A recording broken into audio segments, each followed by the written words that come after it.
I can tell you hell has frozen over. Hell has frozen over. I'm back in the WWE. I'm back in the WWE. Hell has frozen over. So at the time, my son had a bit of a relationship with somebody at the WWE, and they came out with their legends, the old guys, and they're marketing them all. And old guys are now making money that we should have made before. But we're getting it now. Better late than never, I guess. So my son set it up, approached the WWE. How would you like to get Jesse back as a legend? Nice. They jumped at it, big time.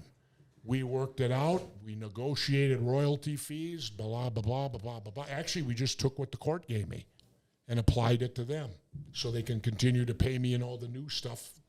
Same thing the court gave me. And they were good with that. I was good with that. And so we started doing that.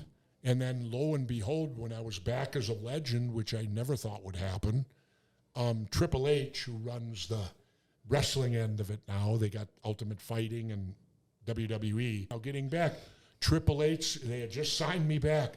And they were going to do this Saturday Night Live because they've had a lot of people want throwback. They want to see the old days. So that's what this is going to be.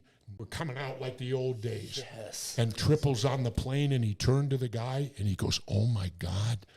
He said, do you think Jesse would come back and do it? So they approached my son and I. They made an initial offer. And my son's pretty savvy now because he was Sean Penn's assistant for 4 years. So he's well aware of that, of the entertainment world. He gets this offer from Triple H and the WWE. He waited 3 minutes, and he calls Triple back and said, Triple, he said, I can't even take this to my dad. And Triple goes, really? Why not? And my son goes, because that's the same money he was getting back in 1985. It's now 2024. Triple apologized. So sorry. Well, they lowballed me, right? So they said, we'll come back again. So they came back with another offer. They more than tripled it. So we declined it until we got him to bump it one more. And then when we got him to bump it one more, we were all happy. And so I signed on back with them. And they brought me back. I'll never forget. It was last year. Back to the same building, Nassau Coliseum, where we did the very first one. Wow. And we went back into that same building again, and I got brought out to the fans, and I did everything I could to make them boo me. They cheered and cheered and cheered. I even looked at them all and said to them, what do you think? I like you people now? I tried everything. They were having none of it. They were just so glad to see me back doing Saturday night's main event. And the emails came in and said, why aren't they getting this guy for every pay-per-view? Which they haven't yet. But the best one, there's a blogger out there that's pretty powerful in wrestling. He wrote a blog that was the best thing that ever could have been said.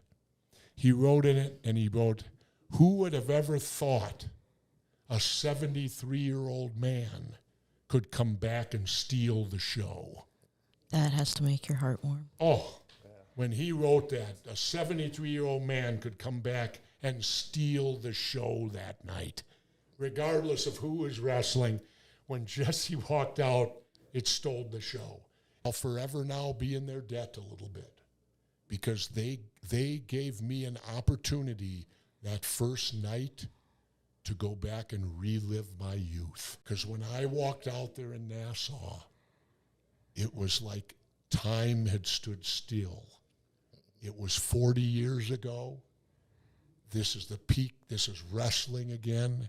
And they gave me, and the roar of the crowd, and just the way the crowd, I mean, I couldn't make them hate me, but they gave me that opportunity for one night to totally relive my youth. And that's something money can't buy. That's a feeling that I got that night that money could not buy.